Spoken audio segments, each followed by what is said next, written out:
There's a lot of controversy over what voiceover artists should charge. Is there a right answer? Are there limits to how low you should go? This time on Studio Takes. 3, 2, 1. Studio Takes. Real help for the aspiring voiceover artist. Welcome to another Studio Takes. Please like and subscribe right now while you're thinking about it. I'm Dane Scott from thegigdoctor.com, voiceover guy for over 40 years. I've seen the voiceover rate thing from many sides because I've been in it for so long, and it's something I'd like to talk about because it's not only a source of confusion, but for some people, pride, and for others, shame or guilt. Is there a right answer in there somewhere about what's right to charge? That's what I'm addressing here. Definitely stay for the whole video today because I'm going to give away this time around a 2.5-hour course. If you stay to the end today, I'll tell you how to get it. This coupon is only good for 5 days, so we need to move fast on this one to grab a seat. That's coming up.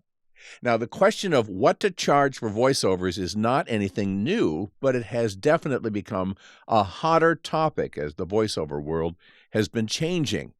At one time, voiceover rates were a little more fixed than they are now. A lot of the work was booked through production houses or agents, and you were hired for what they were willing to pay, which was generally going to be pretty much in line with what everybody else was being paid. And yes, there was some room for negotiation in there.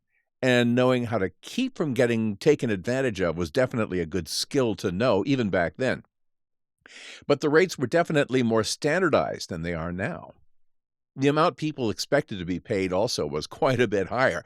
I remember being contacted around 1994 by an agency in Milwaukee, Wisconsin. They wanted me to do a voiceover, just about a 10-second tag, if I remember right, for a commercial, and they asked if I'd do it for $250. And I thought to myself, well, I'm just gathering steam here, so I guess I could do it for $2.50 this one time. And so I agreed. Well, it turned out the $250 they mentioned was $250, and I'm sure that even there, they felt like they were getting a price break by hiring this guy from the sticks to do the voiceover for them. So yeah, pricing was definitely higher back then on average. Now through the 90s and even the 2000s, and I would say even the first part of the 2010s, that was the case. A lot of voiceovers were still being done at scale, and the veterans were accustomed to getting paid a hefty amount for their voice work. But things started to change. Along came Voice123 and Voices.com and more general sites like Upwork and Fiverr, and the whole rule book changed. Suddenly it was like the Wild West, and pricing was whatever the buyer and seller could agree on. Fiverr in particular took a lot of heat because of their name, in part, and the fact that some of the voiceover people on Fiverr actually had a $5 price for their gigs, a starting price right at $5. And not $5 for 100 words, but in some cases, $5 for 500 words or even more. As this kind of thing became more common, newer people seeking voiceovers came to expect it, to the point where now, when you quote some of these people, they'll come back to you and say, you're too expensive if you're not way down there at that $5 price point. It's easy to see why some old school voiceover people have gotten up in arms about this. They view the trend as a race to the bottom. And they're not wrong, it is. There's no escaping the fact that at least a certain proportion of the client population, and let's say a growing proportion of it, is starting to expect to pay less. But I'm not as up in arms about it or as inflexible as some of the old schoolers because I found some happy middle ground. I went ahead and started up on Fiverr at $5 back in the mid-2010s, but it was strictly a strategy. It was to just build my client base. And then once I started having quite a few customers, I started easing the prices up to the point where now my average order is about $100. And each order is small enough that I could easily do, say, 4 of them in an hour. Well, a little quick math will tell you that, I could potentially be making $400 an hour on Fiverr, and indeed I have done so when there are enough of the right-sized orders in a day. Now, $400 an hour isn't the $2,000 I made in one session back in the 1990s, but it's still darn good pay for not that much real work. At this point, I'm making more per year in my new world type voiceover work than what a lot of the old schoolers who are complaining a lot these days ever did. Look, the point is this. Whether we're marketing ourselves On old platforms or new platforms, it's possible to do very well either way. As for whether there's a moral issue involved in doing voiceovers for super cheap, I think it depends on where you're at in your voiceover journey. Stick with me on this. If you're just starting out and developing your skills, it's realistic to think of any voiceovers you do as mainly just being paid to practice. Your skills are not going to be developed that far yet, and so it's pure jam to be getting paid anything at all. What I actually recommend to a lot of my coaching students is that they volunteer to do voiceovers at a place like LibriVox.org, where they can do public domain books, record these books for free access by the public. The cool thing about that approach is that the practice is going for a real purpose. You're actually performing for real while you're practicing, which I think is a great motivation to advance and improve.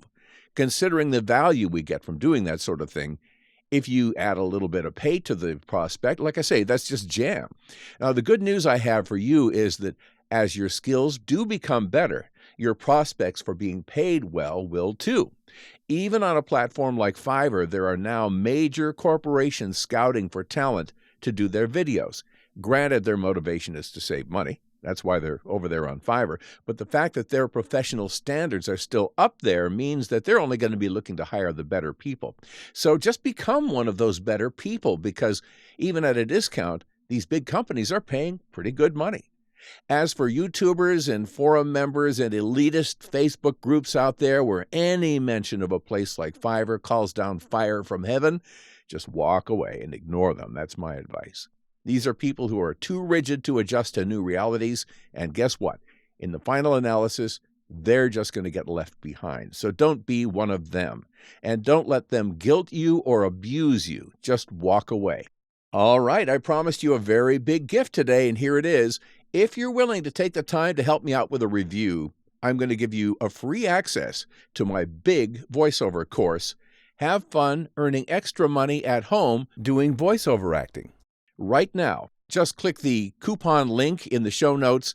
This coupon link has a very limited time of just 5 days, including the day that I'm putting this video up.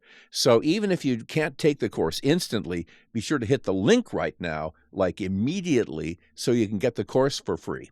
Again, just please take the time to go through it fully, which will be to your benefit anyway. And then at the end, leave me a review and I'll be forever grateful. And for those who manage to get all the way through the course, I'm also going to give you a free copy of my book, 12 Pro Tips to Help You Grow as a Voice Actor, which has a lot of good advice in it on how to improve your style and develop yourself into one of those people that can command the higher rate. So click on the link, head over there right now, and grab the course while you can get it for free. I'm Dane Scott from thegigdoctor.com. Please like and subscribe, and I'll catch you next time. Hello. Hello. Hello, I think. Hello, cutie pie. Until I heard the voice, I'd never done a crazy thing in my whole life. Goodbye.